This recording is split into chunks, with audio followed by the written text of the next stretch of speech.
साडी सरकार बिल्कुल साडे संविधानवाद तरह नहीं चल रही। साडी सरकार विश्वास ही नहीं करती कि कानून का राज होवे। इस देश में चाहते कि राजकता फैल जाए, इस देश में चाहते हैं कि अमन खत्म हो जाए। क्योंकि जो तुसी किसी कम्यूनिटी को कॉर्नर कर दो, एडा बड़ा धक्का कर दो, एडे बड़े क्रिमिनल छड़ देंदे हो, तो सुभाविक ही गुस्सा आएगा।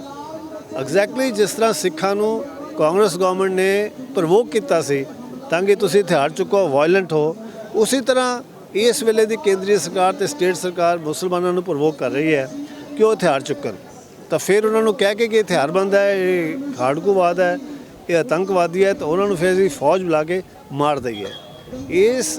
इस घटना तो बिल्कुल मैनू इहो जिहा लगता है कि सरकार का इहो जिहा सनिस्टर प्लैन है कि सरकार चाहती है कि मुस्लिम कम्यूनिटी जी हर चीज़ एक्सैप्ट कर रही है, जी कानून का राज चाहती है, जी चाहती है कि संविधान को प्रोटैक्ट करो, उन्होंने सामने तुसी बार बार संविधान की उल्लंघना करते हो ताकि इन्हों का विश्वास खत्म हो जाए।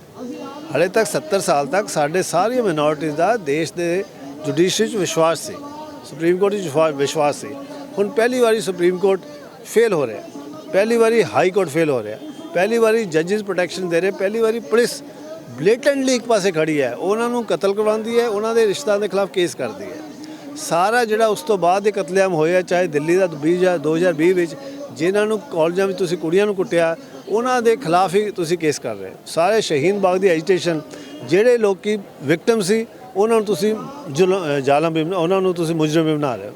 जो कानून बिल्कुल इदा कर लग पे अंधा होने, फिर लोगों का विश्वास खत्म हो जाता है। फिर कोई कोर्ट कचहरी नहीं जाएगा, कोई वकील को नहीं जाएगा, कोई किसी को पता ही है कि क्या होंदा है।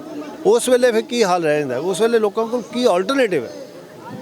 वो हालात तो थानू डर नहीं लगता कि जिहड़ा देश के कानून का वोटां नाल तुसीं आए हो और तुसीं देश को उस कोने पहुँचाना चाहते कि इत्थे सिविल वार हो जाए, इत्थे गृह युद्ध हो जाए, इत्थे कम्यूनिटी अल्टीमेटली डर के मजबूर हो के कानून को छड़ के हथियार चुक लैन। वो ये चाहते हैं, ये हालात पैदा कर रहे इस देश में सरकार।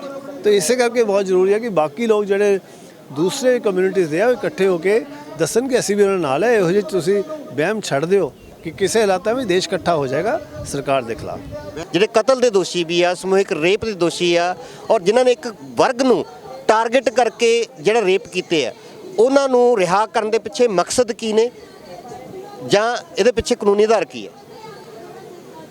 ਕਾਨੂੰਨ ਤਾਂ ਹੈ ਹੀ ਨਹੀਂ ਇਹਦੇ ਵਿੱਚ। ਇਹੋ ਜਿਹਾ ਕਦੀ ਵੀ ਇੱਦਾਂ ਦਾ ਘਿਨਾਉਣਾ ਜੁਰਮ ਤੇ ਮਾਫੀ ਨਹੀਂ ਦਿੱਤੀ ਜਾਂਦੀ, ਕਦੀ ਵੀ ਨਹੀਂ ਦਿੱਤੀ ਜਾਂਦੀ। माफ़ी होंदी है ऑर्डनरी क्राइम की। ऑर्डनरी रेप किते हो गया, कोई अडल्ट है, कंसेंशुअल है, इदा का घिनौना क्राइम तो किते कोई जजमेंट तो आफ्टर जजमेंट पढ़ लो जेडे फैक्टर्स है वो कि बड़ी बारी अचानक क्राइम हो जाता है। बड़ी बारी क्राइम जोड़ा मैथड ऑफ डूइंग है वो इन्ना घिनौना नहीं होंदा। कई बारी बंदा बदले की भावना नाल क्राइम करता है। मर्डर तो बहुत बार इदा हो जाता, गुस्से में कर जाता है। कोई किते कोई वाइफ का अफेयर है, हसबैंड मार देंदा गुस्से में। ये सारे केसां दे विच तां माफ़ी समझ आती है कि 14 साल बाद, 18 साल बाद, 20 साल बाद माफ़ी दे दिओ, क्योंकि फाइनली वो जेल दे विच उन्हां दा कंडक्ट देखिया जांदा कि वो रिफॉर्म हो गया है, हुण उस यूजफुल मैंबर बन सकते समाज में।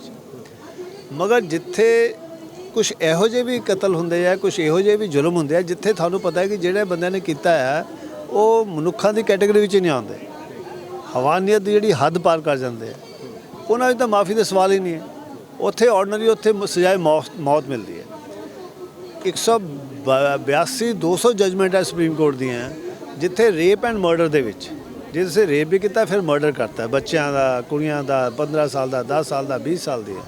और जदों हेल्पलैस सी उन्होंने सारे केसां में सजाए मौत दी, किसी की कोई माफ़ी नहीं मिली, अंदर ही जेल भी सारे मरे हैं। ਜਾਂ फिर पोलीटिकल मर्डरस होंगे आ, बेअंत सिंह मारिया, इंदिरा गांधी मारिया, उस तरह सजाए मौत देंगे। मगर होर आम जोड़े मर्डर मुर्डर है उन्होंने माफ़ी दे देंगे 14 साल बाद। सरकार ये तर्क दे रही है, दलील दे रही है कि 14 साल हो गए सी, पर सरकार ये नहीं कह रही कि इहो जे घिनौने क्राइम में दोबारा पहला कभी किसी ने दिता, इहो जे घिनौने क्राइम में फिर तुसीं किहनूं सजाए मौत दोगे?